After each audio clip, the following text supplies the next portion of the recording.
One. Good morning, everybody.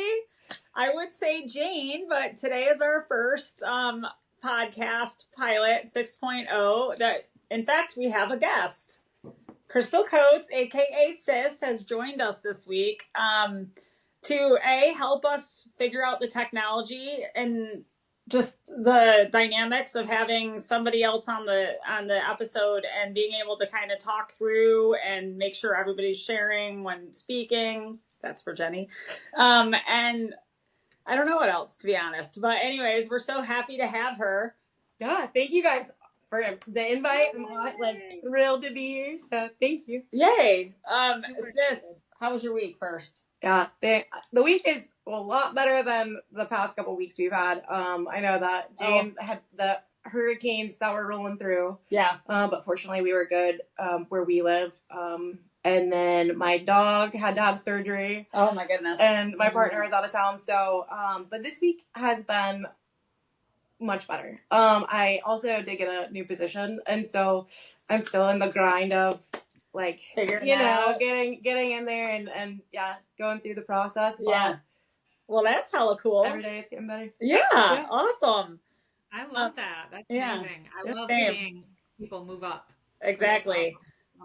So Jane, a little history. Sis and I go way back to, what did we figure out? 2007? 2007.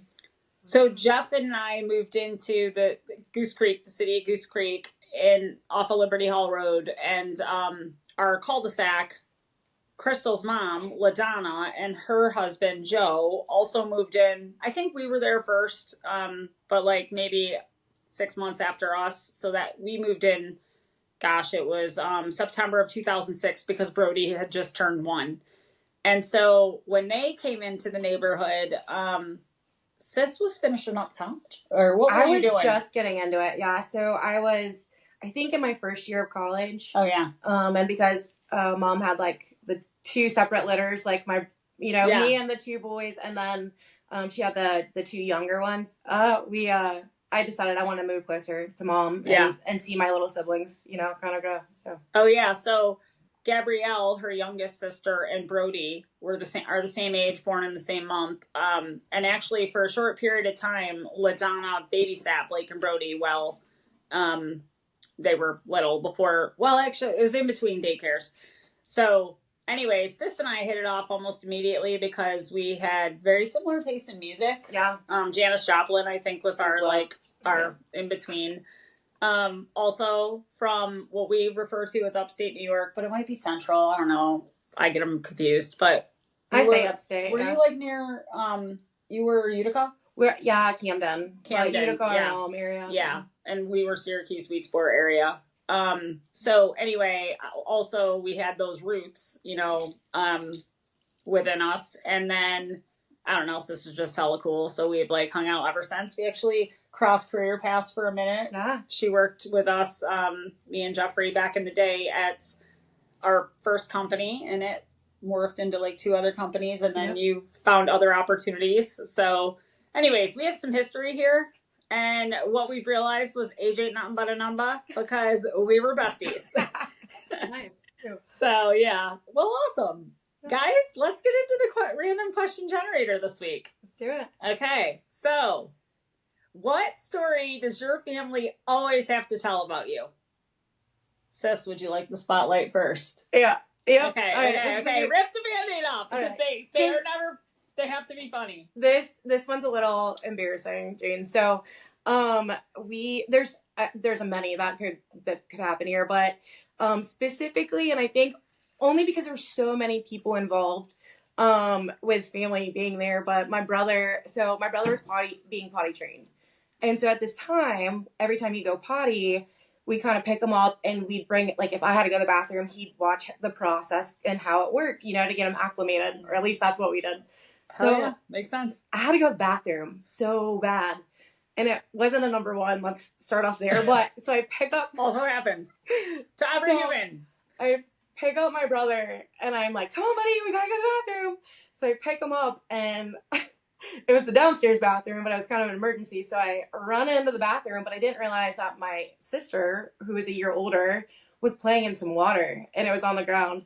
So as soon as I stepped into the bathroom, my foot like slid and I went down. With my brother. I held on to him, but I'm like, didn't make it. Yeah. Oh shit. Shit. No fun intended. So now I'm like in pain because I just did a split and I didn't even know I could do that. And there was a situation happening. So I had to call my mom, and by this time everyone heard me go down, so people are coming and gathering around the door. And I'm like, close the door! And I'm like trying to hand my brother off at this point, and he's like, what's going on? So they don't let me live that down. Like, you know. That's definitely gonna haunt you for life. I will say, when you started with my brother was potty training, I was like, he's gonna freaking love this story. He's gonna be so excited that you told it. But it was embarrassing for him. Oh, Jayne. Okay, I'm gonna tell yours. Wait, let's think about age. I know we just talked about this. Okay, so Jayne was having a Debbie Gibson concert with her headphones on. Killing it. My brother Victor was making fun of her. Yes. Jayne didn't realize it until headphones came off. Realized she was getting made fun of. Picked up a wrench that happened to be near and chucked it at Victor. Yes. And then proceeded to tell Mom a slightly sanitized version, which would go something like, Mom, I swear to God, it wasn't one of these. It was one of these. It was an underhand. It was a total underhand throw. Like, I don't know why he's crying and bleeding like that. I will just say, the siblings that didn't have full-fledged, like, brawls, I don't understand that. Because there was hair ripping, biting. I don't know. We were savage. Were we? Yeah. Were we just savage? Did you fight with your brothers like that? Oh, yeah. My brother, like, would chase us around with, like, a steak knife, like, into the bathroom. Like, I swear, come out. Like, it was... Oh, Jayne, I just thought about my story. I think it might change. It was how you got revenge. Okay. So, let's start with this. Okay. Jenny was a savage. Jayne was a survivor. That is true. She taught me to be the petty bitch that I am to this day. No, anyhow, carry on. No. So wait, Jayne, I think you have to tell the story because you were the one with the mastermind behind it. Okay. Now I'm talking about the toothbrush. I know. I knew exactly where you were going. Okay. I'm not even ashamed of it. But here's what happened. Jenny I'm not either. I think it's pretty sad. Jenny used to go full on rabid animal daily. I was. And it was really just, you took what you could take, you hid if you could, you'd get to the room with a lock on the door if you were lucky and close it and lock her out, and then she'd full on try to break in like Jack Nicholson in The Shining. And, it was really very traumatic. And so what I learned was I couldn't beat her up because she was an animal. And so I couldn't win the physical fight, although I could hit her back and hurt her too, but I could never hurt her as much as she could hurt me. Aw, that's so mean. She was a rabid beast. Sorry. And so, it is what it is. Don't worry, I got mine. So what I could do though was I could beat her with psychological warfare. And so that's when I learned that, look, if people want to fuck with you, they will get theirs eventually, because karma, where's my girl Taylor? Comes always back around. And so what I did was, I don't know, after a particularly rough week, which could have been, any week between, say, 1985 and 1997. I decided that I was going to take her toothbrush and scrub the toilet with it and then not tell her. And so I did. And then I didn't tell her for 3 weeks. And then one time big secret came after me. I told her and then locked myself in the bathroom for like a good 10 hours or so. She's not exaggerating. I might have had to have people throw me water bottles through the window. But anyhow, it was fine. But that's how I did it. And 2 things came out of that. 1, I am a petty bitch and I will get mine.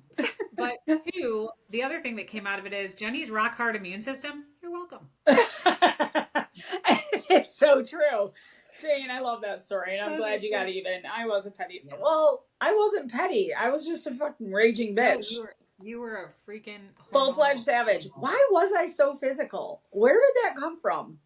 I think we all deal with hormones and trauma stuff differently, and I feel like yours was very outward, and mine was very inward. And so, okay, fair. Well, I'm sorry. I'm sorry I did that to you. I also think on my end, I'm going to change my story because I've had multiple when I was thinking of the stories I could tell about Jenny. But I love Jenny's stories. Here's how Jenny's full on rabid humanity helped me was nobody fucked with me. Nobody messed with me because they knew my sister was a machine. Because of this. That's right and here. They just didn't. And so I remember one time we were at the Tasty Freeze, which was like a little ice cream shop in our town. Oh, I love this story. Some people from another town were there, and it was a guy and a girl, and the guy must have, I don't know, still don't know what happened. Because you were like early teens or like 12. Yeah, I think I was like 13 maybe. Yeah. But the girl must have felt like I was flirting with her boyfriend. I don't even remember him. I remember seeing the two of them, but I don't remember like even making eye contact. But apparently she thought I was flirting with him. So she came after me. They were like 16, 17. Yeah. Before I knew what happened, this Tasmanian devil comes out of nowhere. I mean, this chick is on the ground. There's hair flying. I don't know. It was like a cartoon. My shirt got ripped. I walked home with my bra hanging out. You lost chunks of hair, though. Because her curly hair was flying. No, not you. Her. Oh. Well, I definitely had some bruises on my head. Yeah, and you definitely had some bruises on your knees because you took her to the ground like a linebacker. I did. I swear. I don't know what happened. All of a sudden, here comes Jenny flying through the air at the girl. Someone fucked with my sister. I keep trying to explain. It's called BSE, Big Sister Energy. Nobody fucks with my little sister. But me. But me. You were allowed to, now, but nobody else. That was a very big walking contradiction, but yeah. But I mean, it did benefit me at times too. Like there was a lot of negativity from it, but there was some benefits too because I was always protected by Jenny. Like I didn't have to worry about it. Like I had my own Secret Service agent. I wasn't even with you at the Tasty Freeze. I feel like I showed up late or something. No, I feel like you were there and ignoring me because I wasn't allowed to talk, in public to you. Jane, I was until this girl tried some shit, and then here comes Jenny like a full-on sociopath. I might be a sociopath. I swear I could not muscle up. But I do think if deep down, if someone came near my kids, I could find that inner feral animal. Can I tell you? Wait, I have to tell another story because it's still okay. Please, and this is a recent story. But we recently, Jenny and Jeff and I did a concert tour this summer, which for me is 2 tours. I mean, 2 concerts.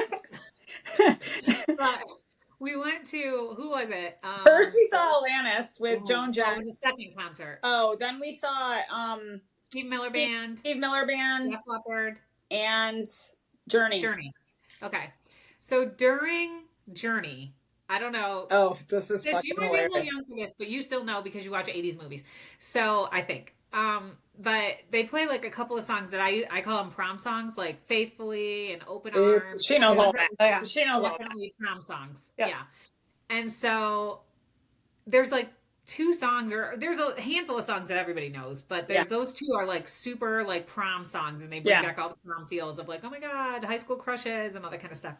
So we're sitting there, and Jeff has been out 31 times. Walking. He can't sit that long. Walking around because he can't sit. I'm hammered, and all I want is food. But carry on. Get Johnny snacks, like whatever. I love him. So, Open Arms comes on, and I'm like, oh, it's such a sweet song, and I'm such a third wheel because they have this lovely couple who's married and love each other so much, and they get to experience this together. And Jeff comes back and reads the text that says, Jenny, what does it say? Don't forget the mustard? No, don't forget the cheese sauce for your pretzel. So he comes back, drops off another round of food, which I'm not going to lie, I benefited from too. But because Jenny does share with me. But as Open Arms is playing this romantic song, just headed back out for cheese sauce, and Jenny is eating her pretzel. And so I call, like, from now on, soft pretzels are only known to me as the Open Arms pretzel. And oh, that is Wait, Jane, hilarious. But I was like, that's your love language. Acts of service. There you go. Acts of service, for sure. But Jane, that just sparked another memory from that very moment. Remember the chick that was hitting on Jeff, and you were like, Jenny, are you going to do... Can you please... Yeah. So here comes... Okay. So before the concert... We were listening to, in preparation for Def Leppard, because I didn't have any Def Leppard stuff, but I had a Taylor Swift, when she was like 14 and Def Leppard VH1 Crossroads DVD. Those were so fun. Yeah.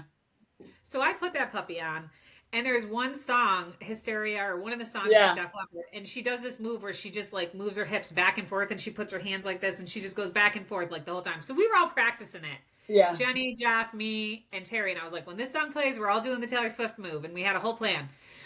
And we get there, and Jenny and I sat in the sun all day while Jeff did rounds around the stadium. And so we were in full sun. So by the time they came on, I was spent. I felt like I'd been walking through the desert for days. I was exhausted. I was thirsty. I was hungry.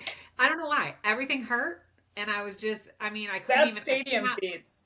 I barely could muster the energy to even stay awake, let alone get up and do the Taylor Swift move. So Jeff has all types of energy. So he's up there doing the Taylor Swift move. Jenny's eating freaking Swedish fish or something. I was on my third snack. And this girl comes down and starts talking to Jeff. And she was videotaping him. Recording him dance. And then she was coming down to talk shit to him about it and like flirt with him. And I'm looking at her and it's like Jane's looking at me and I'm inhaling Swedish fish. And I keep tapping Jenny and I'm like, Jenny, this chick is hitting on Jeff. Like, are you going to do anything about it? And Jenny's like, I'm not worried about it. She just keeps eating her Swedish fish. And Jeff's looking at her like, you want to, anybody. And so I'm just sitting there and I'm like, Jenny, are you going to say anything? She's like, I'm not worried about it. She just keeps eating. And I'm looking at Jeff and Jeff's full on statue ignoring her. Like she's not even there. Yeah. No. Yeah, he is. He originally said, I don't care, delete it. And that was all he said to her. Because I was like, I'm looking at Jenny and I'm looking at Jeff and Jeff's looking like, anybody want to help me here? Please help me. Someone. And I'm like, you got this. I mean, just tell her no. Like, I'm not worried at all. Where's my Swedish fish? Where's my cheese sauce? That's just right there. You know, that's the blessing of a husband you can trust. I literally do not, for 1 second, ever. I'm just not the lady that needs to look through his phone or any of that bullshit because I just know my man is. Yeah. I will say, high school Jenny, that chick would have different story. So fast. Yeah. I mean, Jenny would have climbed her like a ladder. But high school Jenny didn't have somebody that loved me and that's true. You know, put me first. So that was the difference. But Jenny at 46 and a half years old feels very loved on a daily basis. And I have no room to worry about that. No, I know. So you definitely weren't. You were like, he's fine. No. Especially if food's involved. Oh my God. I can almost picture that. That was a great moment of food though. I think it might have been the first time I ever had Swedish fish, and I didn't know I liked them so much. And they were actually not that bad in my braces, because apparently you can get a bag that's hard on accident, but most of the time they're actually pretty chewy. Yeah, I didn't know that. Yeah. So, all right, awesome, guys. Conversations or information that have made you think twice this week, or question your opinion on something. Sis? Yeah. So, so this week, I think the topic that comes to mind is, I love my therapy sessions. And so I went into this week, discussing about codependency and what comes with that. So for me, I went in like thinking negatively, and this has been ongoing, but so the situation, the control factor on how codependency works. To me, the control, the, manipulation, I think is possibly a word that was thrown around. But to me, it was like really like a negative. So I was taking it hard. I'm like, wait, could I have codependency? That kind of situation. Yeah. But, just talking through with my therapist, oftentimes like, it's not, for me, it was survival mode. It's kind of something like from a young age. Yeah. And then growing up and walking through that process, it's just how I survive, Yeah. And so, the turn on that and the flip definitely had my wheels spinning. And so it's obviously like a process and even grasping that, the whole thing, but it did change my view, this last conversation that I had with my therapist. So awesome. So 2 things for me come out of that. Number 1, yay for therapy. I want to get on this bus. I feel like there's some shit to unpack. Everybody has it. And so how did you, like, what brought you into, if you don't mind me asking, like into therapy? Yeah. So I actually have been with this therapist for over a year. And I didn't do therapy before, but I think I was just reaching like a point in my life where I'm like, why am something's going on? Like, I wasn't feeling like happy. You know what I mean? Like I just, and I didn't have a reason to feel that way, or, there was nothing that was like, my relationship, everything needs work, across the board. But, and so reached out to a couple therapists and did like, I think they call it like therapy. Yeah. Like dating, like you kind of like do the, the initial, walkthrough, and found mine, and she has been awesome. A blessing. Yeah. Sincerely, definitely makes me think after, and I started journaling, which is so helpful. So, Awesome. And then too, I love the fact that, what did I tell, we were talking about the other day, selfish, because I feel like I naturally am way more selfish, especially if you compare me to Saint Jane, who freaking gives to everyone. Jane, it's true. The pedestal that I would jump off of. Like, yeah.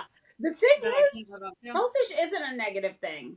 You have to be you have to have some selfishness, or you're not going to take care of yourself. And you also have to be able to give, or you're not going to be able to take care of the people you love. So it's a balance, selfish and selfless. Yeah.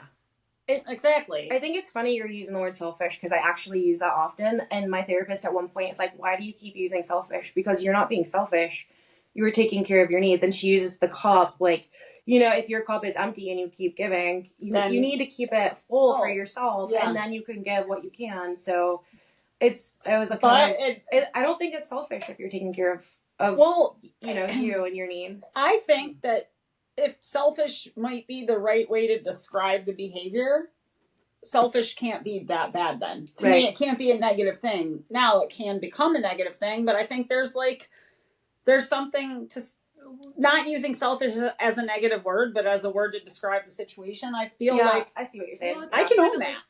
It's kind of like codependence. Like it's not. Yeah. Well, that was my point. It can be seen if you don't try to sort of manage it or be. I think awareness is key for most things, but I think that knowing where it comes from.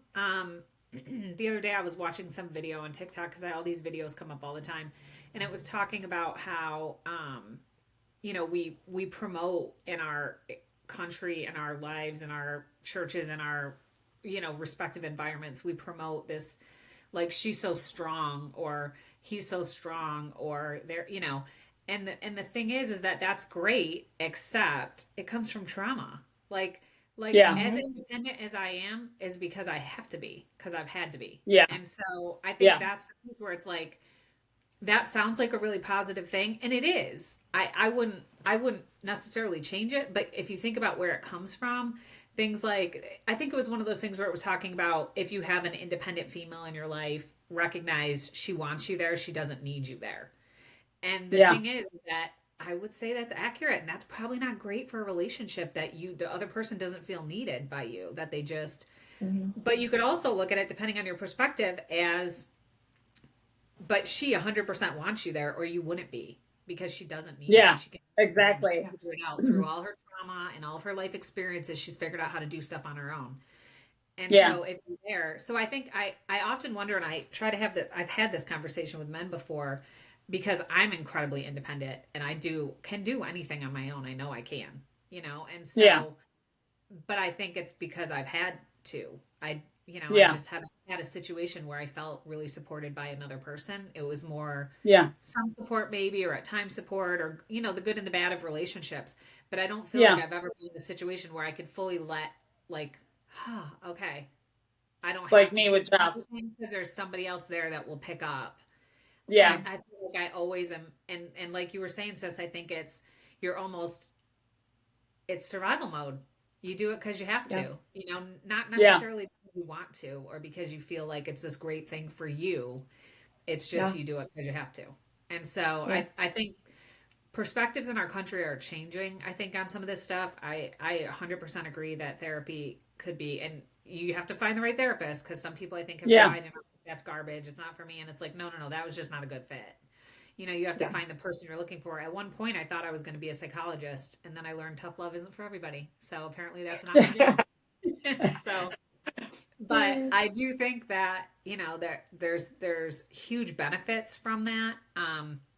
But in looking backwards, and I'm not somebody who's like, blame your childhood on all your problems, but I am, a lot of things can be explained about how we start out early, the experiences we have, what is role modeled for us. I think all that's incredibly valid. And I feel a strong sense of, I have a daughter, and what am I teaching her? Like, what is she seeing? And in terms, I think maybe I might be failing a little bit on the relationship side, but I don't think I'm failing on the you can do whatever you need to do side.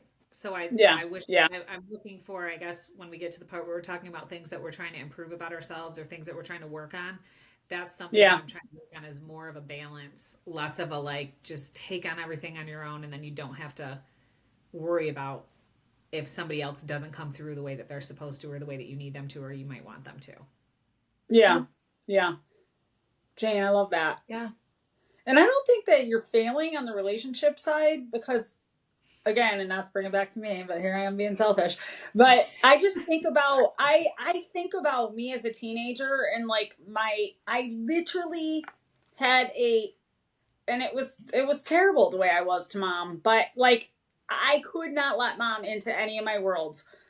Like, I did not want her to know anything about me. And I feel like she took the brunt of my maybe early childhood trauma. But the thing is, like, I'll give you this story, and this is TMI, but I get one per episode. Yes, so when I got my period for the first time, I threw all my shit out in your bedroom and then told mom, I think Jane got her period because I found these in her bedroom. That she didn't know it was me. Asking me all the time. Yes, because I didn't want her to know. And I don't know why I didn't want her to know. Like, I was so protective about her knowing anything about me. And I feel like with Olivia, you know a lot about Olivia. She's not like hiding that from you, but I can relate to her, like, not that I agree with it, because I wish I had behaved differently, and I wish I was more open to having like a relationship then, instead of being like trying to just think I knew everything and had all the answers and was doing all the crazy shit. But but that was just, when I think about the fact that I didn't want her to know that, and I lied and said it was you and put her on that trail so that she wouldn't be on my trail. Like, A, how manipulative. B, why did I do that? Can you explain Jenny, it? you have to think about too, you were the oldest, so you had a lot of firsts. Well, all the firsts, really. I mean, you did everything first, and then the rest of us, me and Kim, Vic and Scott, depending on what the first was, all came after you. So there was nobody older than you that you could look to and say, how do I do this? Or what do I do with this? Do you remember, and I guess I get a TMI for this episode too, but do you remember started our periods both at the same time? Because again, I've been told my whole life, sis, that I'm an old soul. And I will just tell you, the other day I was cracking up, because remember when Olivia went through that stage where she air quoted everything? Yeah. She was like, Mom, can we go to the park? So every time I air quote now, I crack up because it makes me think of that. But anyhow, but when Kim and I started, and I was always told I was an old soul, but then I was like the world's latest bloomer on every single thing. And so Kim was 2 years younger than me, and we started our periods at the same time. Kim, I'm sorry if you're mad at me for sharing this. It's fine. Nobody knows who Kim is. Literally, people get their freaking periods. It's just part of life. But do you remember we came to you? That's right. You showed us how to use tampons and stuff. Although I will say you were not great at showing us, because you maybe left out the part where you have to push the thing up. That's the whole thing. So, it was more like on the fly. Jenny was leaving. She's like, "Here, this is what you do." Oh my God, I don't know how you guys still love me, but I'm so glad you do. No, I do. I'm so grateful that I have you. And I'll tell you what, I think this isn't like, Olivia has a sister who lives in New York, and I so hope that they get to have a close relationship, as they get older, because, they grew up together some, and then we moved on here, and then, things just didn't work out. And so I hope that they have that, because I don't want her to miss out on what it's like to have a sister. Yeah. And she does biologically have a sister, but they just don't get to see each other a lot. Right. So I hope that they get to, as they get older and Isabella's now in her 20s and Olivia's 17. I'm hoping as she gets older and more independent that they get to spend more time together, because I think it would be such a loss if she didn't get to have this sister relationship that I'm so blessed to have, because even in our worst times, like, yeah, which would have been like when we, unfortunately for you, had to play on the sports I was on, and was such a nightmare to my poor freaking sister, literally. Well, I mean, there was two things about that. One, I learned how to not be the best at everything, like really young, because Jenny was hella good at sports, and so Jane, no matter how hard you were I the tried, best. I was never going to be as good as she was in terms of. Aw, that's not even true. You out fucking did me in volleyball, 100%. You didn't play volleyball, Jen, so I should fucking hope. Why do you think I didn't play it? because you were. I excelled at. But anyhow, she was an amazing athlete, and so I did learn really young, like, you're not ever going to be better than her, so just find other things that you can be good at too. And I think I did. I mean, I think I found other stuff that I was good at, and I think we both bring different stuff to the table as adults. And I mean, I just feel very blessed that we got to have the growing up and the relationship that we did, even though there was definitely some rough goes of it there for a while, specifically when you were learning how to tame the dragon of your hormones. But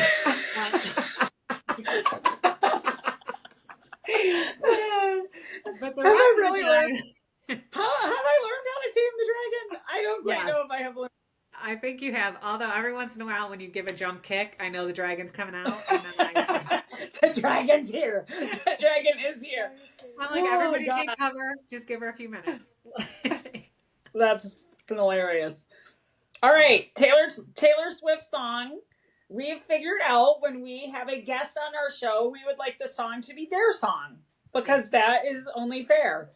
Yes. And so Sis had a great song this week, and it was actually one I had not heard before. Yeah. And it is called Only the Young. It's a single featured in the Miss Americana documentary that played on Netflix. Is it still on Netflix? Miss Americana? I believe it is, yeah. Okay. Well, so you're welcome. Spotify/podcast. I won't be singing this week. But Sis will be reading the lyrics. Yes. Right. Okay, for her favorite part of the song, and I'm going to warn you, it's powerful, and trigger warning. The couple of times we've read it, I literally choke up, because it puts you in a perspective that I feel like we should be open to. So go ahead, Sis. Yeah. So it says, so every day now you brace for the sound you've only heard on TV. You go to class scared, wondering where the best hiding spot would be. And so for me, that just literally, I think of my littles, like I have, nieces and nephews, and they're all in different stages. 2 are in high school, one's in middle school, a couple are in kindergarten. I just, like, it's crazy to think that they have to prepare for that. And now obviously you guys we're talking about school shootings, because that's what the song's referring to. And she so eloquently put into words, let's pretend we're a 5-year-old kindergartner on our way into our class, into school for the first time. This is what they have to think about these days. And when you think about when all 3 of us were in school, I think probably the scariest thing was a fire drill. And I was actually very afraid of fires. And I remember, like, you used to back then get the sticker for the window in your house. But then they had to take those down because of the other problem, pedophiles.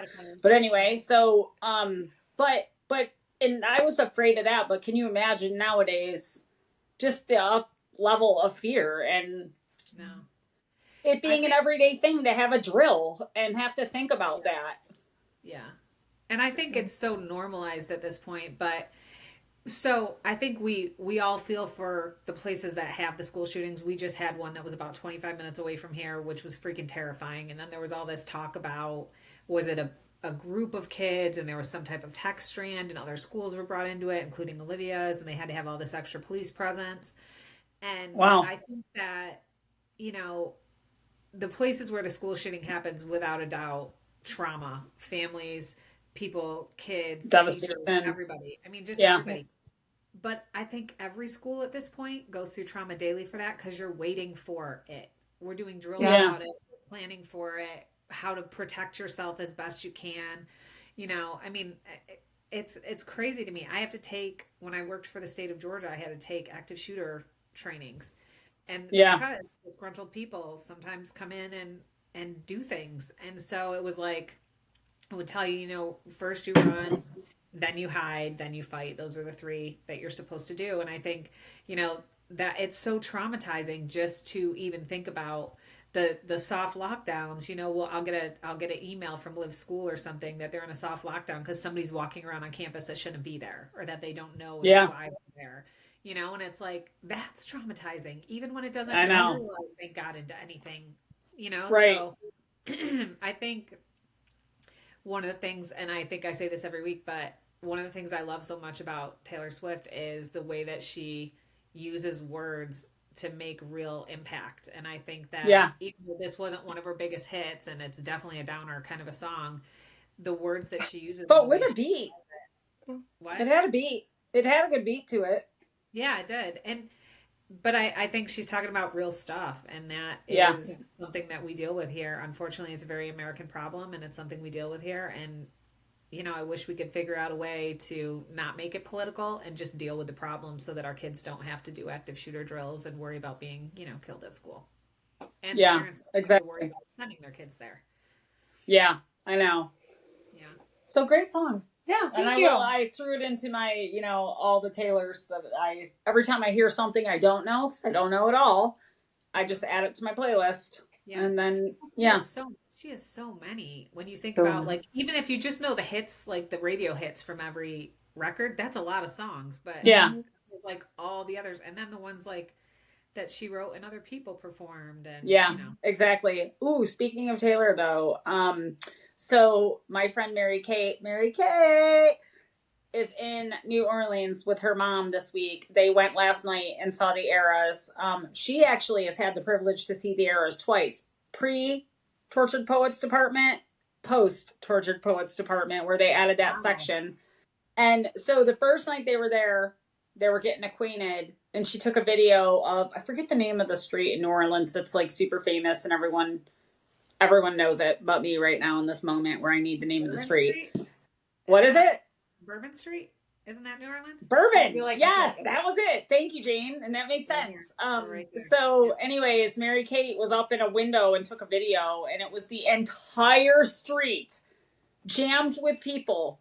Literally, because I can see aura. It was nothing but pure love and joy in the crowd. And they had like a DJ playing Taylor Swift, and everybody was singing verbatim, word for word. I just got confused because I also saw a TikTok video of this, and I can't remember if what Mary Kate sent me was Karma or what song it was. But did we just watch a video? It might have been Karma. But everyone just jamming and singing to it. So anyways, then last night she went and saw the Eras, and she sent me 2 videos this morning. And I said to her, I need to know, can you tell if there's been growth, like since the last time you saw the concert? Like, have they gotten better? Because now what are they on, 2 years? Yeah, this has been going on for quite some time. Yeah. And they've added a section to it. And she said it was just as good before as it is now, except for adding Tortured Poet took it next level. Yeah. But as far as the talent that went into it, it was still, they had similar talent, but like it just that album brought it next level. I've so excited to see that. I've seen a million videos of the Smallest Man Who Ever Lived part of the Eras tour. Oh my God, where they're marching. Oh my God, yeah. We just saw that. Yeah, that's awesome. So speaking of watching, anything new you're watching or listening to this week? And I do have one that kind of goes along with your therapist. Okay, so there is this show I think it's called Shrinking. Harrison Ford's in it. He's a therapist. Jason, the guy from I think he was in American Pie. No, he was in How I Met Your Mother. Yes, that's what he was in. Not American Pie. Jane always has to correct me. I know. That's all right. Research before the podcast. Wait, we talked about Cameron Diaz, and it was really Mia, whatever. not Cameron, but she reminds me of her. Yeah, I never get people straight. I thought it was Jennifer Aniston, and you're like, no. But anyways, the dude from How I Met Your Mother is the other therapist.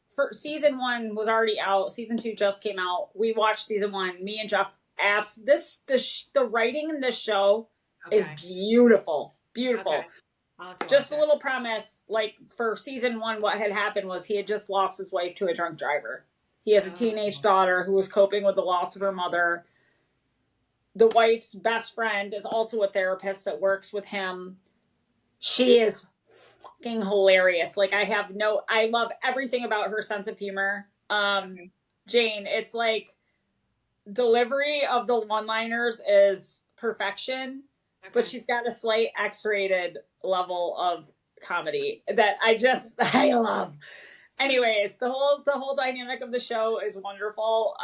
But season 2 started, and Jeff and I binge watched 3 episodes the other night. But it's another one of those, 30-minute episodes or less, or 30 minutes or less. So like you can get through a couple in a day. Watch it. Check it out. Yeah, watch it. Okay, awesome. Anything you've been watching or listening to? Robs and I have been watching The Voice. Oh yeah. Reva, Snoop Dogg is here. We got to talk about Snoop. Carry on. So good. It's just it just ramped up again. Yeah. But Snoop is my Uncle Snoop. He's so charismatic, and he just every individual. He exudes love to me. He exudes like just laid back. No pun intended, laid back with my mind on my money and my money on my mind. But there's just something about him, and I was watching something the other day. Oh, Michael Bublé and him are on The Voice. He's a judge too. Yeah, and how Michael Bublé's daughter absolutely loves Snoop. So when Michael found out that she loved Snoop, and then she found out Snoop was on the show, and then now they've been chit-chatting, and she does the affirmation song with him. Mm-hmm. And I watched a little bit of a background on the affirmation song. So this is a song Snoop came up with in the last couple of years. He was trying to leave something behind, a legacy for his grands, and something positive. So he had written that song for his grandkids, not expecting it to take off and just become so. Yeah. Bublé's daughter, when she would walk into her classroom, that song was played every day. So that's how she heard the song. But think about how freaking cool that is. Cool. We were listening to like Big Bird. Now these kids get to listen to Snoop fucking Dogg. Like bringing in affirmations in the morning, and it's beautiful. So yeah, I'm a huge Snoop fan. I loved when he was at the Olympics because he somehow became like the ambassador to the world. Oh my God. Just was so impressed. He's smooth as butter. He's so smooth. He is.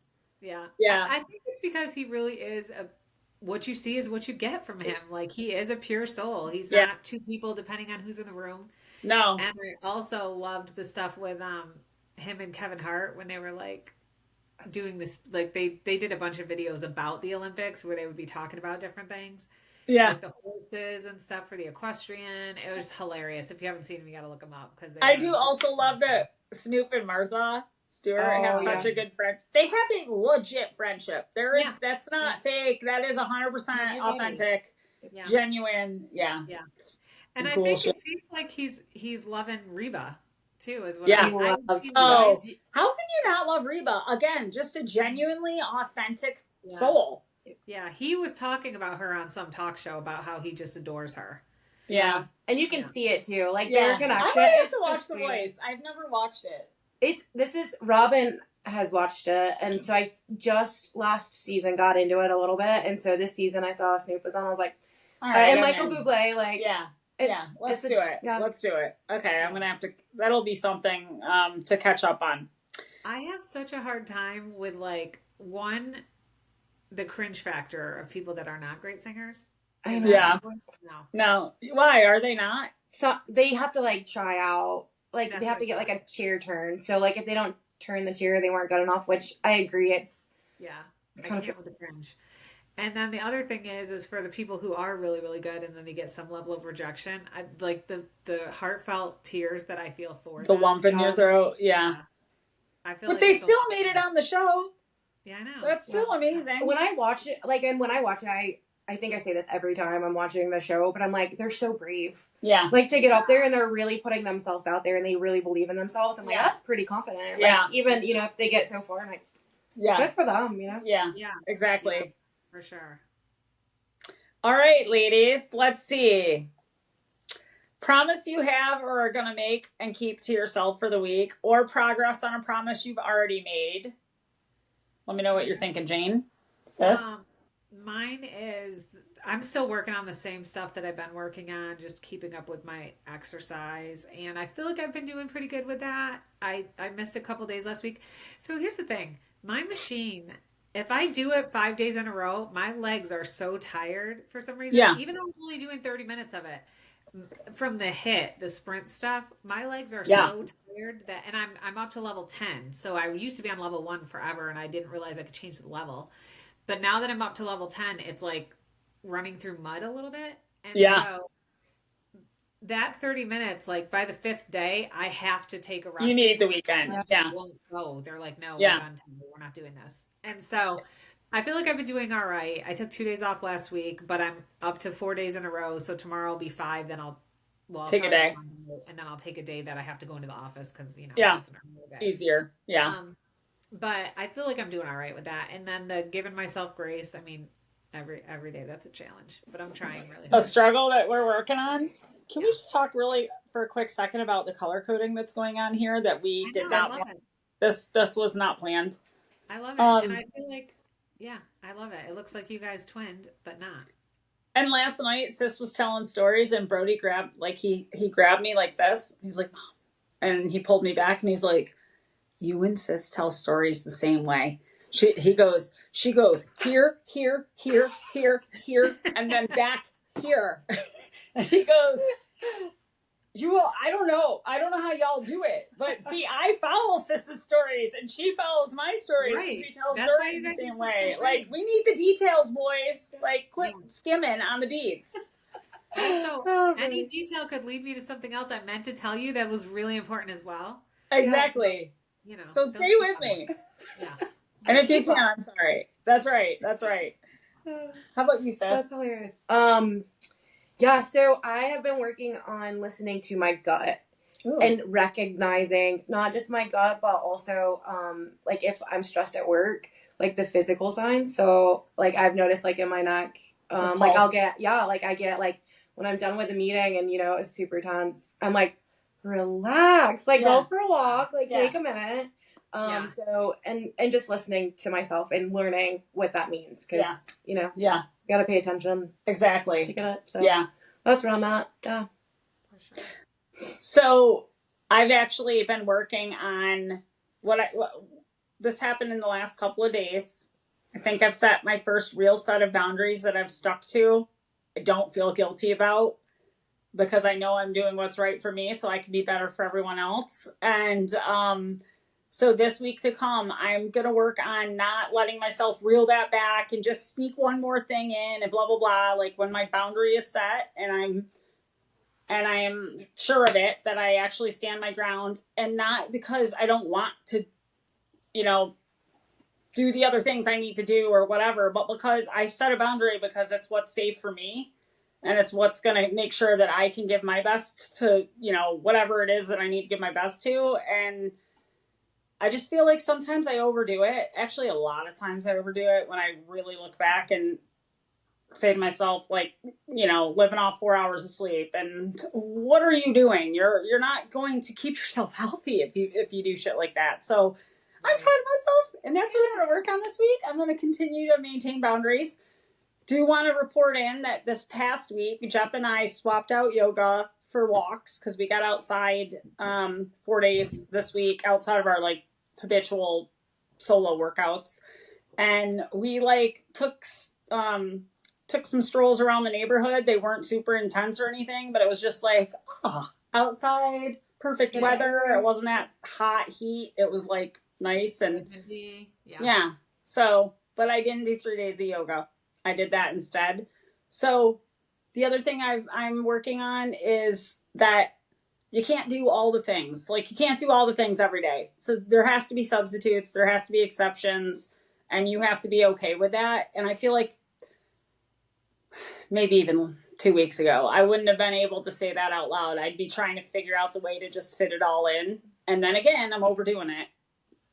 So, yep. So I'm going to work on keeping my firm boundaries and the promises I make to myself, following through on it, because if you can't keep the promise to yourself, you can't keep the promise to anybody else. Yeah. So that's this next week. We'll see how that grows. All right. I just realized I missed our section on any products we noticed that we're using this week that, yes, we're learning how to say that out loud on video, but also because we really are using them. So Jane, what you got? I brought this week, this is called Bio Oil. I don't know if you can see it. Ooh. Okay, I kind of see it. Ooh, is it citrusy? It's supposed to be, it's a skincare oil, and like this does like a cloudy video while we're recording, but then it crisps up when we upload it. So you'll be able to see it better when you look it back. But so what I got this for was when I had my thyroid taken out in February, it left a pretty nice scar right across my neck. And I was really worried about how that was going to show, because my other scars from my surgeries I can hide, but I can't hide that one. Yeah. And so they told me to use vitamin E capsules and break them in half and put that on. Yeah. And although that is helpful and it works, you have to cut them with scissors. It's like a mess. It squirts all over the place, and it's like a really thick oil. And then it like gets on your scissors and makes them really sticky. And so for people not like for me, Jane. like things can't handle that. Yeah, I don't like a mess, and I don't like to try to pry sticky stuff off my scissors every day. I found this online, and so I would put it on every night, and then in the morning I'd put sunblock on, because that's what the doctor told me to do. Otherwise, my scar would get real dark. And I think it's helped. Like, you can't really see it. That looks great, Jane. That looks fair. I can hardly see it. Much more noticeable in the beginning. So if anybody does have scars that they're a little bit self-conscious about, this has been something I ordered on Amazon that works for me, and it's called Bio Oil, skincare oil. And so, yeah, Jane, that looks beautiful. Yeah. Thanks. Sis, how about you? For me, I have Not Your Mother's. It's like a curl like cream. It's almost empty. But it is awesome for my curls. So like when I get out of the shower, I just use the big comb, put her in there. Like I didn't even put. I use it while it's wet. Yep. And it holds, like, I use, like, mousse as well as this, or before I found this.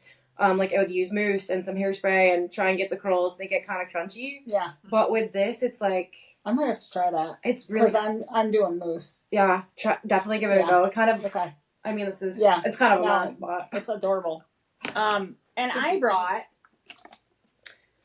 Johnson & Johnson Shiny and Soft Conditioning Spray. And hang on, let me just show you this.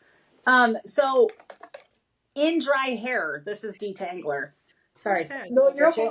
Oh, and it smells. Take a full on hit the deck. You know who this smells like? And I'm dead ass serious. Chili from TLC. And want to know how? I was at the Atlanta airport.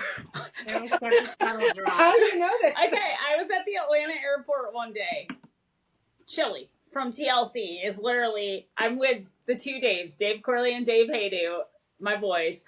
And I'm like, that's fucking Chili from TLC. And they're like, are you sure? I'm like, yes. She hasn't aged. She still looks like the 19-year-old from the freaking Waterfalls music video.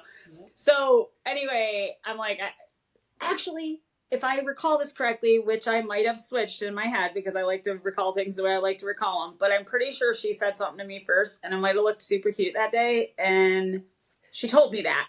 And so then I said, oh my God, you are so cute. And she was wearing overalls, and I'm like, can I get a hug? And she's like, sure. So we go in for a hug, and I'm like, oh my God, you smell amazing. She's like, baby oil. That's not creepy at all. Baby oil. So the same smell. So that's why I know I smell like Chili from TLC now. But no, I'm serious. So favorite stylist ever, Melissa Enos. She's lives in Goose Creek, if anybody's wondering and looking for a stylist. I'm not sure if she's taking anyone right now. But so we've been working on my hair for years. And today, I'm not having the greatest hair day today, but you know, it happens. But I went from a straight up pixie, and then we grew it out during COVID because I think, March 8th hit. That was the March 8th of 2020 the world shut down. I had just seen Melissa in February for a pixie, and I hadn't dyed it because I was actually considering letting the grays come out because I've had them since I was 22, and I'm like done fucking putting chemicals on my head. Yeah. And so Melissa had been trying to talk me into it for 5 years. Here's the thing about going gray. You have to like be in a position mentally to go against the grains of what society has taught us and embrace the beauty in it because it really is beautiful. She's years ahead of me, like in terms of maturity. And so she'd been telling me this and I kept pushing back, and then I'd get home and put the old, hair dye back on the head. And so, it was in February. So March 8th, COVID hit. So we weren't getting our hair cut anytime soon. And I started growing that out. Long story short, this ended up being the result. And she kept saying, every time I see her, she's like, aren't you glad? And I'm like, I am so glad. I wish I'd listened to you sooner. But one thing about my hair, and Sis, you were saying you have similar hair, although I think hers looks a lot thicker than mine. I have baby fine. Yeah. Very like thin hair, and there's not a lot of it. And so anyway, she was like, Jenny, I think what we need to do, because for a minute I was like anti-shampoo. I'm not washing my hair anymore. I started doing vinegar hair soaks like 2 or 3 times a week. But that actually was drying my hair out. So she's like, I think you should try using baby shampoo 2 or 3 times a week.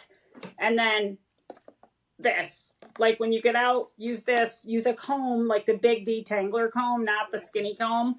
And she's like, let's see how I freaking love this chick. She gives me all the hints and secrets on how to handle fine, slightly curly, hair. So yeah, I've got Sophia on it. Nice. Yeah.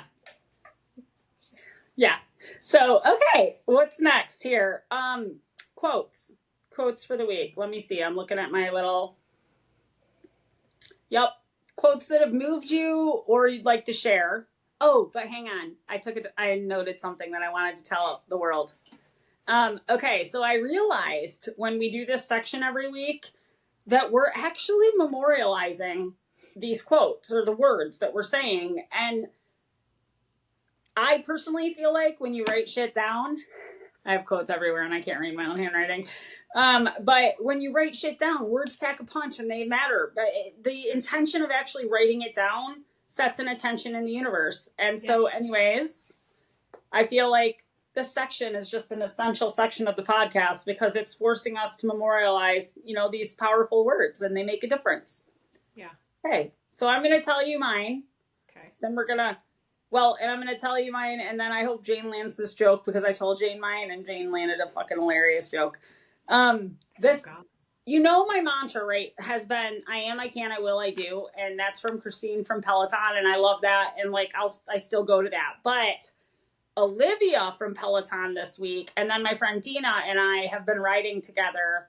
And so Olivia had she didn't know she was doing this, but I was taking down quotes as she was going through the ride. And 3 things she said: trust the process, go all in, 1 step at a time. So I'm like, that's a fucking mantra. I need that. And then Dina added, JennyB, you can do hard things. So now it's this: trust the process, go all in, 1 step at a time. JennyB, you can do hard things. Repeat, rinse, repeat, rinse. Okay, that's mine for the week. There's no joke to be landed other than the fact that is 4 mantras in one. And I'm still on trust the process, and you moved on to trust the process. Go all in, things, 1 step at a time. JennyB, you can do hard things. And I can't think of what else you said. I don't know. There's a lot of stuff, but I'm on trust the process. I'm gonna work on that one. Okay, awesome. The other one. All right, Sis. Yeah, so mine is kind of along the 1 step at a time. Awesome. So it's RBG.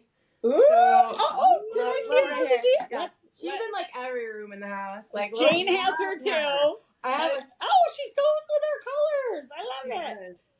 So it's just a simple little real change, enduring change happens 1 step at a time.